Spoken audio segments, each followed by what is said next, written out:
Thank you, Mr. Speaker, and let me welcome the new Secretary of State to his place and thank him for advance sight of the statement. And of course, we already had some advance sight of it, thanks to the norm now being that the press get the information before this House.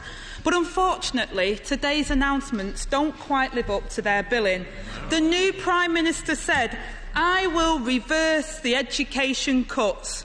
Judging from his performance today, Mr. Speaker, he has a tendency to over-promise. So perhaps the Secretary of State can confirm just how much funding has been cut since 2010 and how many of those cuts are left in place. Because as welcome as it is that they have finally accepted the failures of austerity, they won't fool anyone into thinking it's over. As teachers and parents start term this week, Mr. Speaker, too many will be in schools that are facing immediate financial crisis. So can he tell the House why there is nothing for this year and next year funding falls a full £1 billion short of reversing the cuts to school budgets?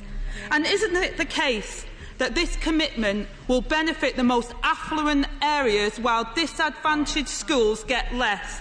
The EPI found that a pupil eligible for free school meals would receive less than half the funding of their affluent peers. How fair is that? How can the Secretary of State start his tenure refusing resources for those that need it the most? Maybe it's the start as you mean to go on, Mr. Speaker. No more nice Conservatives, but the same old nasty party trying to hoodwink the public. On teachers' pay, Mr. Speaker, I'm glad that after 6 running years of missed recruitment targets, they finally recognise the damage that's done by austerity. But the devil, Mr. Speaker, is in the detail. Can he assure us it will not be funded by flattening or cutting the pay of more experienced teachers, the very people, I'm sure he'll agree, we need to keep in the classroom? Will he increase the teachers' pay grant, or will schools themselves have to fund it? Are academies still exempt, or does he now accept that the national pay must apply to all schools? And above all, Mr. Speaker, can he reassure us that support staff will not pay the price?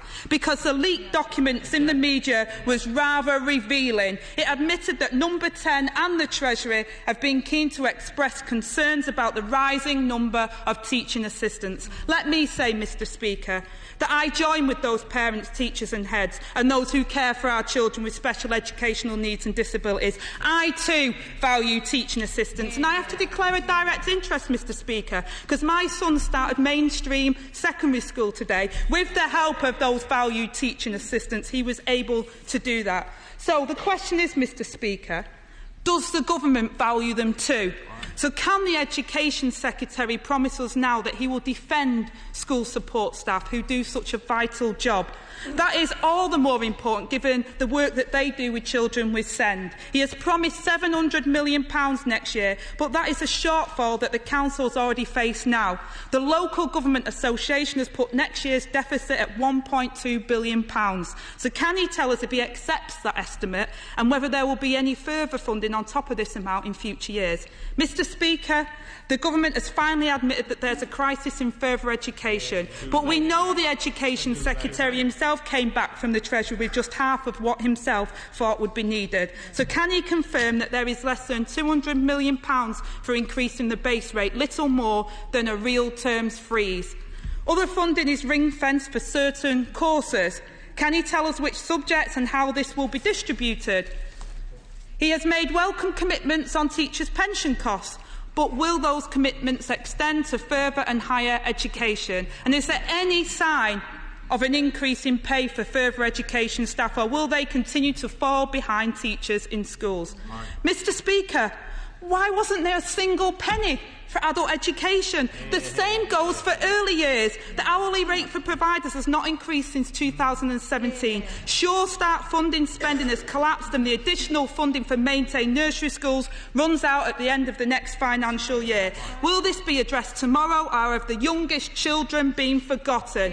It's the same story with this Prime Minister. Empty promises, hollow words and numbers so dodgy he'd probably put them on the side of a bus. And if he thinks he'll be fooling anyone, he better think again. Secretary of State.